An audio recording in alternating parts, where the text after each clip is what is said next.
Welcome back, ladies and gentlemen. Force here. With Diablo 3's release just around the corner, today I will be providing you with a general overview of the game. In this video we will be looking at all of the basics and features that we can expect from Diablo 3 at launch. Diablo 3 is a hack-and-slash action RPG where you play as one of 5 characters: the Barbarian, Demon Hunter, Monk, Witch Doctor, or Wizard. The Barbarian is a melee master who commands the battlefield with brutal attacks and shouts that frighten opponents and bolster allies. He utilizes the Fury resource system, which generates when dealing or receiving damage. Barbarian's primary attribute is strength, which increases their damage and armor. The Demon Hunter is the master of ranged weaponry, using traps and shadow magic to control and dispatch of the demons they stalk. It is the only class to use a split resource system, Hatred and Discipline. Hatred fuels most of the offensive abilities of the Demon Hunter. It is fast regenerating and has both spenders and generators. Discipline is more of a precious resource that regenerates slowly and is primarily used for defensive maneuvering. The Demon Hunter's main attribute is dexterity, which increases their damage and percent chance to dodge. The Monk is a lightning-fast martial-based character who utilizes combos and mantras to assist himself and his allies. The Monk's resource system is Spirit, which is generated by using most of his primary attacks and spent on large devastating finishers. Just like the Demon Hunter, the Monk's main attribute is Dexterity, which increases his damage and percent chance to dodge. The Witch Doctor is a spiritual warrior who summons pets to do his bidding while using destructive magic and curses and hexes to dispatch of his foes. His resource system is Mana, which although vast is very slowly regenerating, forcing Witch Doctors to be choosy with the abilities they use. The primary attribute for the Witch Doctor is Intelligence, which increases damage and resistances. The Wizard is the master of elements with large devastating area of effect attacks and protective spells. Her resource system is Arcane Power, which is very quickly regenerating but also very small in size, making the Wizard very strong at front-loading damage and also able to sustain long fights as she will never run out of resource. The primary attribute for the Wizard is Intelligence, which increases damage and resistances. Diablo 3 is played from an isometric point of view and utilizes the click-to-move control system, making it so that most of your actions are done with your mouse, with the exception of the 4 skills bound to your hotbar. Combat is very visceral and intense and has you constantly engaged with the non-stop clicking that you are forced to do. Also, with the click-to-move system, you are always forced to decide whether to move your character or actually attack with them, as without using Control's WASD you are unable to do both at the same time. This forces you to stay on your toes and be more strategic when it comes to character placement in the midst of battle. The skill system in Diablo 3 varies greatly from what we saw in prior games. No longer do you select skill points, or attributes for that matter. Skills are now unlocked while you level up your character. You can swap skills at any point, making it so that you're not forced into deciding on one specific type of build. Diablo 3 also introduces the skill rune system, which provides variations to your basic active skills. There are 5 skill runes available for each active skill for all characters, making for greater character diversity and choices of abilities. When fully unlocked, there are a total of 6 active skills and 3 passive skills that you can have for your character. These skills can be swapped at any time, allowing for greater customization and trial and error without the fear of penalty.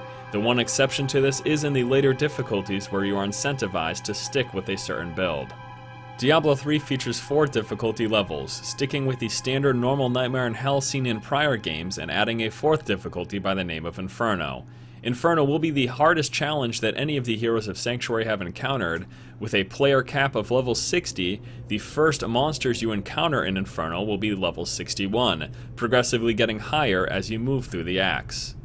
Also in Inferno, the Nephilim Valor buff system is introduced. This incentivizes sticking with one build and tries to make it so that players are not constantly swapping their skills. It does this by granting an extra benefit to Magic and Gold Find whenever you kill champion or rare monster packs while you are sticking with a certain build. This buff will be dropped whenever you happen to switch skills. This is also a stacking buff, so it gets greater as you progress through the game and kill more and more enemies. There is going to be a cap on this, but nevertheless it is a great incentive to stick with one build as you play through the game.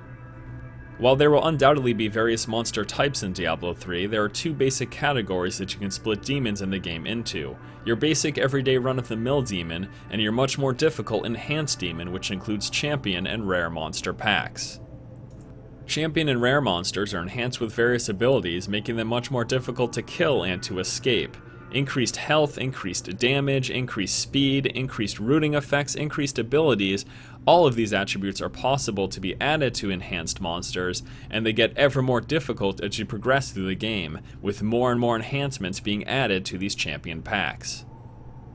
The real challenge while playing the game in the later difficulties will be how to survive the champion and elite packs that you come up against.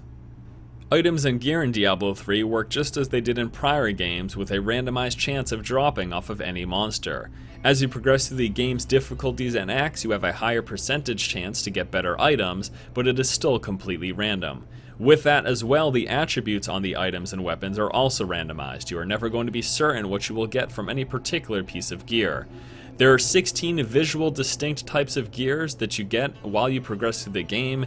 These are not individual pieces of gear, but just visual styles as you progress from the first difficulty through the acts all the way until the last difficulty.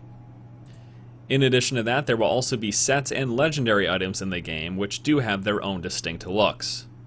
Gear in the game is not character bound and can be swapped to any of your characters or traded with any of your friends at will. Just because you have equipped a certain piece of gear does not mean it is permanently yours. This also allows you to sell these items on the auction house. There are two styles of auction house in Diablo 3, the standard in-game currency gold auction house and the real money auction house. The real money auction house you have access to will use your local currency and features a Battle.net balance.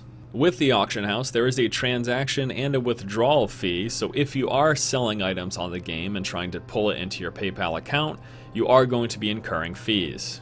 Diablo 3 also features in-game NPCs to assist you in dispatching of foes and creating items. This is done through the follower and the artisan system. The followers are NPCs that you will discover while playing the game and will follow your character while playing in a single-player mode. These include the Enchantress, Scoundrel, and Templar. The Templar is the first follower you unlock in the first act of the game. Artisans are also discovered while playing the game and include the Blacksmith and the Jeweler. You do discover the Blacksmith first, which allows you to create items and weapons. The Jeweler is discovered later, which will allow you to create gems. Diablo 3 will also be featuring a PvP arena system, although this will not be available at launch and will be coming later down the road. Arena PvP will be done in a team deathmatch style currently set to 4v4, which includes respawns and a kill count. Once a set amount of time has been reached or a total number of kills, one team is the victor. This is meant to be a much more casual system. There will not be global leaderboards, a #1 PvP team, or anything like that. It's more about obliterating your opponents and having them do the same to you. Alright my friends, so that does it for this video. I just wanted to cover all of the basics and features that will be in the game at release. Hopefully you found this informative. If you did, be sure to like and favorite the video. Also be sure to subscribe to my channel and check out the website forstrategygaming.com. Tune in the future for more Diablo 3 content and coverage. Thanks again for watching guys. Keep watching and keep owning.